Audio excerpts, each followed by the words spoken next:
Since 1942, San Diego County has been home to Marine Corps Base Camp Pendleton. It was General Joseph H. Pendleton who stated in 1915 that the United States Marine Advanced Space Station. In this most advantageous location, in this most strategically and climatically perfect situation, enamored with the possibilities, this region, he envisioned an advanced space force located here, the forerunner of the present-day Fleet Marine Force, now maintained in constant readiness to move to any area of trouble at any time. The rancho was first considered in the late 1930s, when the Marine Corps scouted the area for adequate training areas. Before Japan bombed Pearl Harbor on December 7, 1941, no large Marine unit training facility was available. In 1942, pressures mounted to build the U.S. military. The Department of the Navy acquired approximately 130,000 acres of Rancho Santa Margarita y Las Flores land, especially desirable for its vast undeveloped acreage and varied terrain, and finally bought it for $4.25 million in 1943.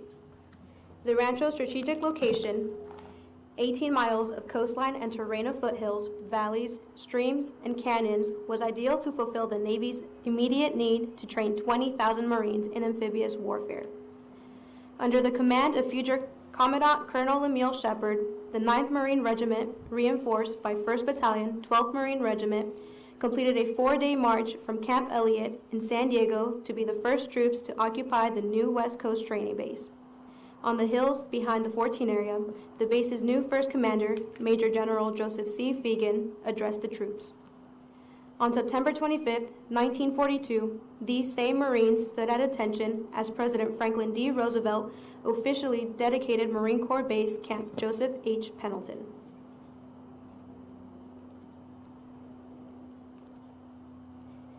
This Santa Margarita Ranch House National Historic Site is only part of the historic and largest Mexican land grant in California. It includes the ranch house, the bunkhouse museum, and the chapel, which is the oldest structure on the base, built around 1810. The Santa Margarita Ranch House site was the headquarters of the Rancho Santa Margarita y Las Flores, known for its cattle and skilled vaquero. Between 1947 and 2007, these thick adobe walls became home to 34 commanding generals and their families. Here at the ranch house, they hosted many dignitaries, including the visits of U.S. presidents from Franklin D. Roosevelt to George W. Bush. With an approximate daily population of 80,000, Camp Pendleton is one of the Department of Defense's busiest installations. Located approximately 38 miles north of San Diego and 82 miles south of Los Angeles. Camp Pendleton has been the largest employer in North County for over 60 years, with more than 43,500 Marines, sailors, and their families calling it home. It hosts the 1st Marine Expeditionary Force, Naval Hospital Camp Pendleton, and the Navy's Assault Craft Unit 5, in addition to other tenant commands and units. Camp Pendleton contains the largest undeveloped portion of coastline in Southern California. As the largest West Coast amphibious assault training facility, Camp Pendleton encompasses more than 125,000 acres of Southern California. The 17.5 miles of shoreline and mountainous terrain support a variety of military training for our operating forces, as well as national, state, and local agencies. Having uninterrupted airspace allows the multiple rotary wing squadrons here unmatched training opportunities with various ground units, and along the ranges support artillery and mortar firing and large-scale combined training evolutions involving naval, ground, and aviation forces, allowing us to train as we will fight. This training cannot be duplicated to this scale anywhere else in the country. Camp Pendleton's importance to the defense of the nation and the readiness of our forces forward postured in places like the Middle East and throughout the Pacific are unparalleled. Wildlife and habitat protection is a top concern of all who live, work, and train at Camp Pendleton. The ecosystem, beaches, bluffs, mesas, canyons, mountains, and Southern California's only free-flowing river are safe havens for the more than 1,000 species of plants, fish, and animals, many of which are threatened species that live here. Camp Pendleton provides integral training and support necessary to sustain America's Expeditionary Force in readiness. We believe in our responsibility to maintain professionalism, dedication, and operational excellence in all facets of our mission. We take pride in serving Marines, sailors, and their families. In honor of the man whose new idea to create for the United States the protection of a trained and ready force at a West Coast Marine Corps Base Camp Joseph H. Pendleton was dedicated by President Franklin D. Roosevelt on September 25, 1942. And tonight, to commemorate Camp Pendleton's 76th anniversary, we welcome you to our evening color ceremony.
Today's pre-ceremony music is provided by the 1st Marine Division Band under the direction of Gunnery Sergeant Victor M. Ney.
Ladies and gentlemen, the Commanding General of Marine Corps Installations West, Marine Corps Base Camp Pendleton, Brigadier General Kevin J. Calais.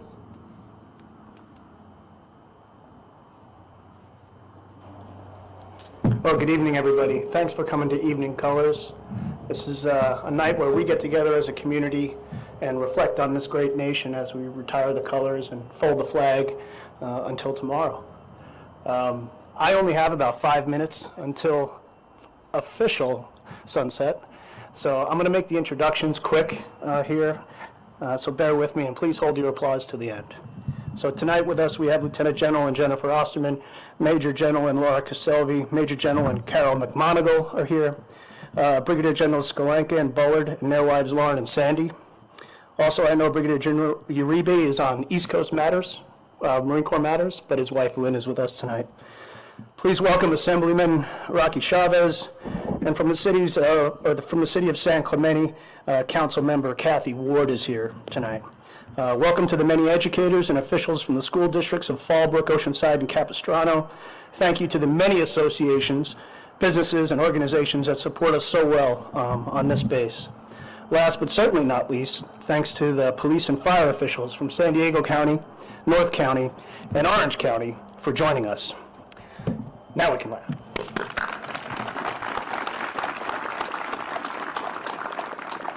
I'm going to make you do it again real quick.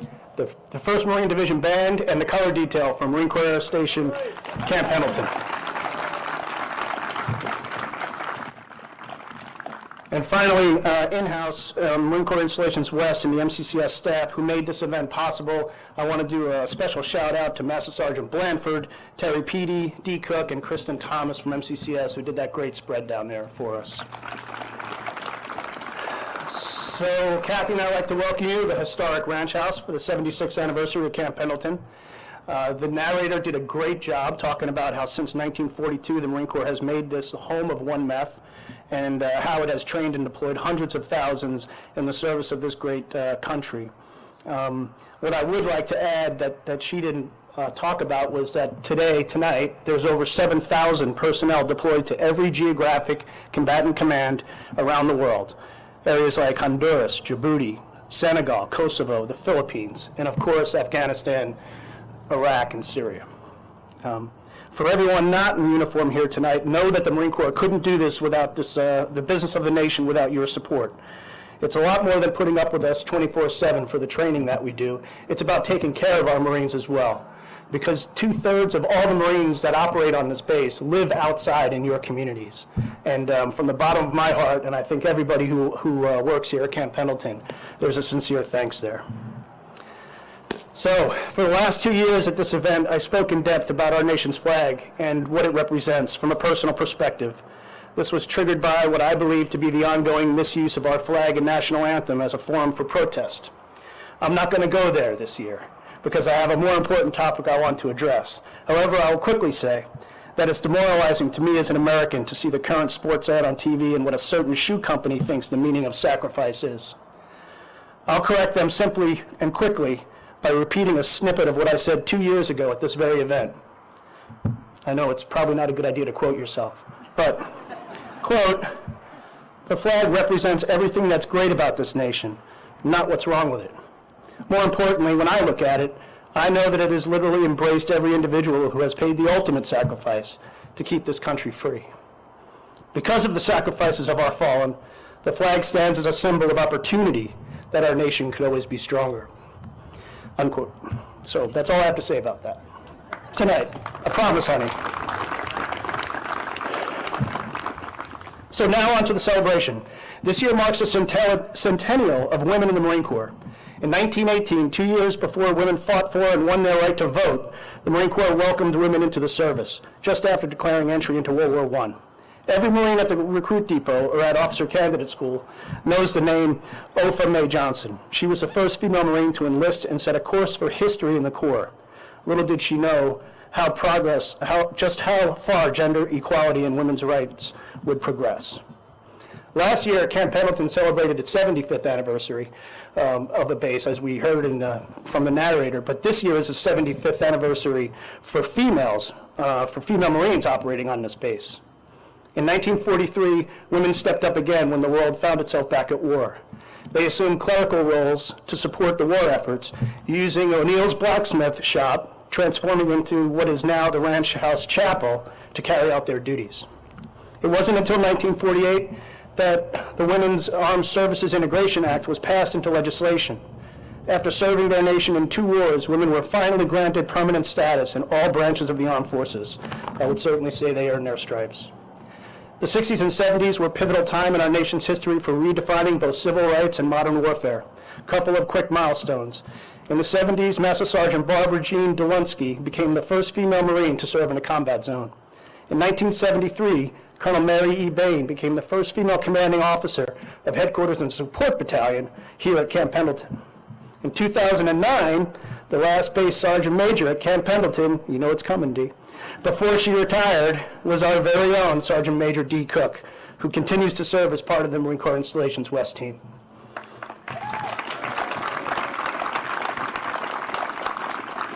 This year, Camp Pendleton was again at the forefront of change, with the Women Marines integrating for the first time in the Marine Combat Training Company at the School of Infantry West. As the CO, Colonel Jeff Holt, who's here tonight with his wife Stacy, and the current Deputy Commander of Marine Corps Installations West, Jeff led that integration effort just last year. Unfortunately, these milestones were not achieved without discrimination from those who feared change. The discussion is often had that women have set a standard in the Marine Corps for enduring more in the force of social inequities, just to earn and maintain the title Marine. For love of country and for love of Corps, the women who have paved the way for today's Marine Corps did and do so with the highest levels of honor, courage, and commitment.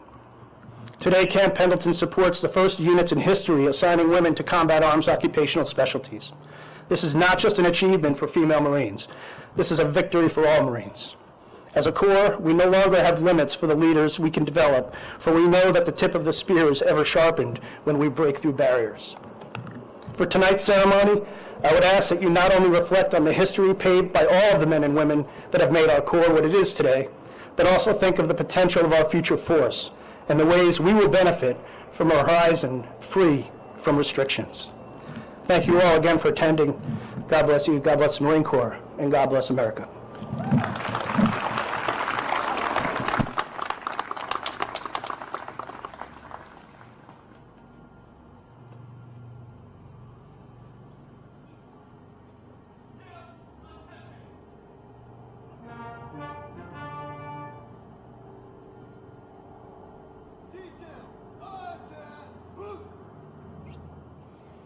Ladies and gentlemen, please rise for the retiring of the colors and remain standing for the folding of the flag and the playing of Anchors Aweigh and Marines Hymn.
The flag of the United States of America saw a variety of versions in the days after the American Revolution.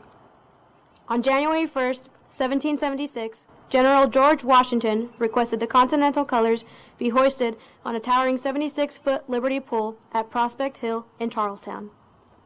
On June 14, 1777, in order to establish an official flag for the new nation, the Continental Congress passed the first Flag Act, resolving that the flag of the United States be made of 13 stripes, alternated red and white, that the Union be 13 stars, white in a blue field, representing a new constellation. The layout of the stars was left undefined, and many patterns were used by flag makers. The designer of the flag, most likely Congressman Francis Hopkinson, a signer of the Declaration of Independence from Philadelphia, may have had a ring of stars in mind to symbolize the new constellation. Today, that pattern is popularly known as the Betsy Ross flag, although the widely circulated story that she made the first stars and stripes and came up with the ring pattern is unsubstantiated. The stars and stripes changed on May 1st, 1795, when Congress enacted the Second Flag Resolution, which mandated that new stars and stripes be added to the flag when new states were admitted to the Union. This new version, flown at Fort McHenry in September 1814, was an inspiration for the patriotic poem that later supplied the lyrics of the national anthem. In 1818, after 5 more states had been admitted, Congress enacted the third and last flag resolution, requiring that henceforth the number of stripes should remain 13. The number of stars should always match the number of states, and any new star should be added on the July 4th following a state's admission. This has been the system ever since. In all, from 1777 to 1960, after the admission of Hawaii in 1959, there were 27 versions of the flag, 25 involving changes in the stars only. An executive order signed by President William Howard Taft on October 29, 1912, standardized for the first time the proportions and relative sizes of the elements of the flag. In 1934, the exact shades of color were standardized. There is no official assignment or meaning or symbolism to the colors of the flag. However, Charles Thompson, Secretary of the Continental Congress, in describing the proposed Great Seal of the United States, suggested the following symbolism. White signifies purity and innocence. Red, hardiness and valor. And blue signifies vigilance, perseverance, and justice.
On behalf of the Commanding General, Marine Corps Installations West, Marine Corps Base Camp Pendleton, we thank you for attending. This concludes the ceremony.